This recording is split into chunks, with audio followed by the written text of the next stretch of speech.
ముఖ్యమంత్రి అయ్యారు, కూటమి ప్రభుత్వం, మీకు తెలుసు రాష్ట్రానికి ఉన్న ఇబ్బందులన్నీ మీకు తెలుసు. అయినా రాష్ట్ర భవిష్యత్తు నాది బాధ్యత అని మీరు భుజాన వేసుకొని కూటమి ప్రభుత్వం నేను చేయగలను, నాకు 40 ఏళ్ల ఎక్స్పీరియన్స్ ఉంది అని మీరు చెప్పి అధికారంలోకి వచ్చారు. భవిష్యత్తు బాధ్యత నాది అని మీరు చెప్పి అధికారంలోకి వచ్చారు. మరి కూటమి ప్రభుత్వం మీద అయినప్పుడు, ఎన్డీఏ ప్రభుత్వంలో మీరు ఉన్నప్పుడు ఇక్కడున్న మీ ఎంపీలే కాదు, ఆఖరికి వైసీపీ ఎంపీలు కూడా ఎన్డీఏలోనే ఉన్నారు. అందరూ కలిస్తే 25 మంది ఎంపీలు. బీజేపీ పార్టీ మన ఎంపీలను వాడుకుంటుంది. మరి ఇలాంటప్పుడు మనకేం చేస్తున్నారు వాళ్ళు? మనకు కనీసం ఆరోగ్యశ్రీకి కూడా బిల్లులు ఇచ్చుకోలేని స్థితిలో మనం ఉన్నాము. ఉంటే ఎన్డీఏ ప్రభుత్వం ఏం చేస్తుందో చంద్రబాబు గారు, బీజేపీ పార్టీ సమాధానం చెప్పాలి. మళ్ళీ చెప్తున్నాం, ఆరోగ్యశ్రీ పథకం అన్నది అద్భుతమైన పథకం.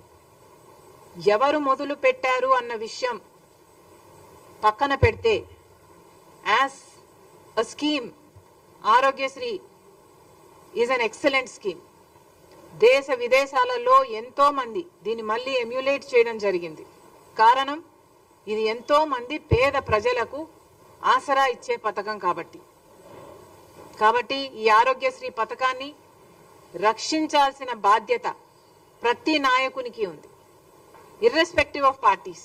ఎవరు అధికారంలోకి వచ్చినా కూడా. నాకైతే ఆశ్చర్యంగా ఉంది, జగన్మోహన్ రెడ్డి గారు సెప్టెంబర్లో బిల్లులు చెల్లించారు, ఆ తర్వాత ఆరోగ్యశ్రీకి బిల్లులే చెల్లించలేదు అని. అసలు ఆరోగ్యశ్రీకే కాదు, ఫీజు రీయింబర్స్మెంట్ కూడా బకాయిలు ఉన్నాయి. అసలు జగన్మోహన్ రెడ్డి గారు, రాజశేఖర్ రెడ్డి గారు తలపెట్టిన జలయజ్ఞంకు కూడా 54 ప్రాజెక్టులు రాజశేఖర్ రెడ్డి గారు తలపెడితే 12 ప్రాజెక్టులు రాజశేఖర్ రెడ్డి గారు పూర్తి చేస్తే 42 ప్రాజెక్టులు మిగిలిపోయిన ప్రాజెక్టులను నేను 6 నెలల్లో పూర్తి చేస్తాను అని చెప్పిన జగన్మోహన్ రెడ్డి గారు, నేనే వారసుని అని చెప్పుకుంటున్న జగన్మోహన్ రెడ్డి గారు, మరి రాజశేఖర్ రెడ్డి గారి జలయజ్ఞం ప్రాజెక్టులు మీరు ఎందుకు పూర్తి చేయలేదు? మీరు సమాధానం చెప్పాల్సిన అవసరం ఉంది. మీరు రాజశేఖర్ రెడ్డి గారికి ఇంత ప్రియమైన ఆరోగ్యశ్రీ పథకానికి కూడా బిల్లులు చెల్లించలేదు. జగన్మోహన్ రెడ్డి గారి విషయం పక్కన పెడితే ఇప్పుడు చంద్రబాబు గారు ముఖ్యమంత్రిగా ఉన్నారు. Irrespective of parties, this is an excellent scheme. Chandrababu గారికి ఆరోగ్యశ్రీని రక్షించాల్సిన బాధ్యత ఎంతైనా ఉంది. ఆరోగ్యశ్రీ మన ప్రజలకు ఎంతో పనికొచ్చే పథకం కాబట్టి చంద్రబాబు గారు వెంటనే జోక్యం చేసుకోవాలి. మళ్ళీ చెప్తున్నాం, ఎన్డీఏకి మన అందరు ఎంపీలు, 25 మంది ఎంపీలు పార్టీలకు అతీతంగా మొత్తం అందరూ ఊడిగలు చేస్తున్నారు బీజేపీ పార్టీకి. మరి అలాంటప్పుడు కనీసం ఆరోగ్యశ్రీని కూడా బతికించుకోలేకపోతే మరి ఇంతమంది ఎంపీలు బీజేపీకి ఇచ్చి ఏమి లాభం? చంద్రబాబు గారు ఎలాగైనా చేసి ఏం చేస్తారో తెలియదు. రాష్ట్రం ఈ బడ్జెట్ నుంచి ఇస్తారో, కేంద్రం నుంచి తెస్తారో, ఏమి చేస్తారో ప్రజలకు అనవసరము. కానీ ఆరోగ్యశ్రీని బతికించాలని కాంగ్రెస్ పార్టీ డిమాండ్ చేస్తుంది. ఇప్పటికీ వీళ్ళకి, ఈ అసోసియేషన్కే 2500 కోట్ల రూపాయలు బకాయిలు ఉన్నారంట. ఇది కాకుండా మిగతా ప్రైవేట్ హాస్పిటల్ అన్ని కలుపుకుంటే ఇంకొక 500 కోట్లైనా ఉంటుంది అని అంచనా. ఆ 3000 కోట్లను చంద్రబాబు గారు ఏ పద్ధతిలో తీరుస్తారు, ఎప్పుడు తీరుస్తారు? వీళ్ళని పిలిపించండి, మాట్లాడండి, వీళ్ళకు భరోసా కల్పించండి. కనీసం 15-20% ఇప్పుడు వెంటనే రిలీజ్ చేయండి. మిగతాది ఏ ఫేజెస్లో రిలీజ్ చేస్తారో వాళ్ళకు భరోసా కల్పించండి. ఈ ప్లాన్ మొత్తం డ్రాఫ్ట్ అవుట్ చేయండి. ఈ నెలంతా మీరు టైం తీసుకోండి, దీని మీద వర్కౌట్ చేయండి. కానీ ఈ నెల దాటిన తర్వాత కూడా ఇదే పరిస్థితి ఉంటే కాంగ్రెస్ పార్టీ ఎక్కడికక్కడ ఆందోళనలు చేస్తాం, ధర్నాలు చేస్తాం. ఆరోగ్యశ్రీని బతికించుకునే ప్రయత్నం, ఆ కొట్లాట కాంగ్రెస్ పార్టీ తప్పకుండా చేస్తుందని చంద్రబాబు గారిని హెచ్చరిస్తున్నాం. తర్వాత చంద్రబాబు గారి బాబు ష్యూరిటీ, భవిష్యత్ గ్యారంటీ, ఇది చంద్రబాబు గారి సూపర్ 6. ఈ సూపర్ 6లో భాగంగా చంద్రబాబు గారు కొన్ని వాగ్దానాలు ఇచ్చారు. వీటిల్లో స్కూల్కి వెళ్లే ప్రతి బిడ్డకు 15,000 ఇస్తామని, ప్రతి రైతుకి 20,000 ఇస్తామని, ప్రతి మహిళకు 18,000 ఇస్తామని, ఇలాంటివి ఎన్నో చేశారు.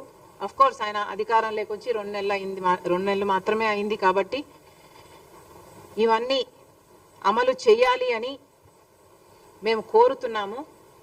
ఇంకా ప్రాబబ్లీ డిమాండ్ చేసే స్టేజ్కు రాలేదు ఇది. కానీ గత ప్రభుత్వం అమ్మఒడిని జూన్ జూలై ప్రాంతంలో ఇచ్చేవాళ్ళు. వాళ్ళు ఇచ్చిన అమ్మఒడిని వాళ్ళు తల్లికి ఎంతమంది బిడ్డలున్నా 15,000 ఇచ్చేవాళ్ళు. కానీ చంద్రబాబు గారు ఎంతమంది బిడ్డలుంటే అంతమందికి 15,000 ఇస్తామని చెప్పారు. మరి ఇప్పటి వరకు చంద్రబాబు గారు ఈ పథకం మీద ఏ క్లారిటీ ఇవ్వలేదు. లోకేష్ గారు అయితే ఈ పథకం ఈ సంవత్సరం జరగకపోవచ్చు అని కూడా మాట్లాడుతున్నారు.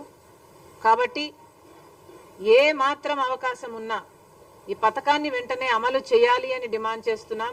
ఎందుకంటే మీరు చెప్తున్న సాకు ఇప్పుడు డేటా లేదు, మీ దగ్గర ఇన్ఫర్మేషన్ లేదు అని చెప్తున్నారు. కానీ గత ప్రభుత్వం డేటా అయినా ఉండాలి కదా. గత ప్రభుత్వం పథకం మీరు ఫాలో అవుతున్నప్పుడు కనీసం ఆ మేరకైనా మీరు ఇవ్వాలి కదా. అంటే 1 చైల్డ్ పర్ ఫ్యామిలీకి 1 చైల్డ్ అయినా ఆ డేటా అయినా మీ దగ్గర ఉంటుంది కదా. Why not start with them?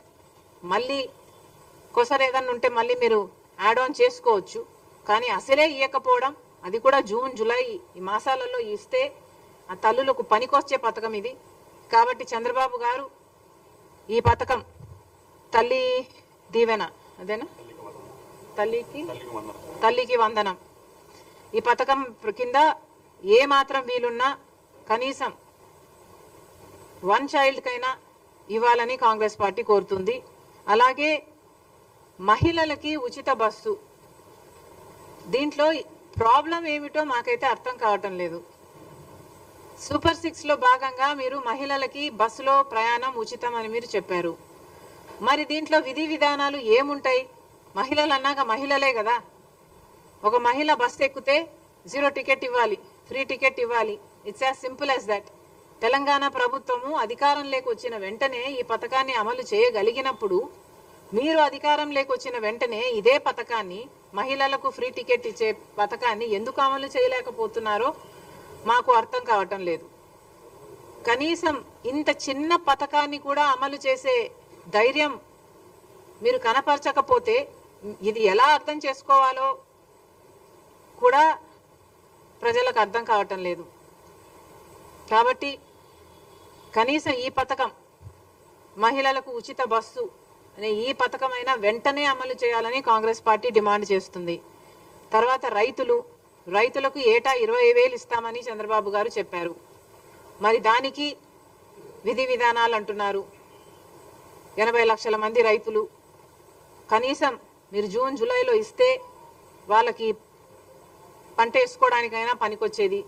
అది ఇవ్వకపోగా, అది ఎప్పుడు ఇస్తారా అని రైతులందరూ ఎదురు చూస్తుంటే అది ఇవ్వకపోగా విత్తనాల కోసం కొన్ని చోట్ల లైన్లలో నిలబడుతున్నారు అని మేము అడిగితే మమ్మల్ని ఎద్దేవా చేశారు.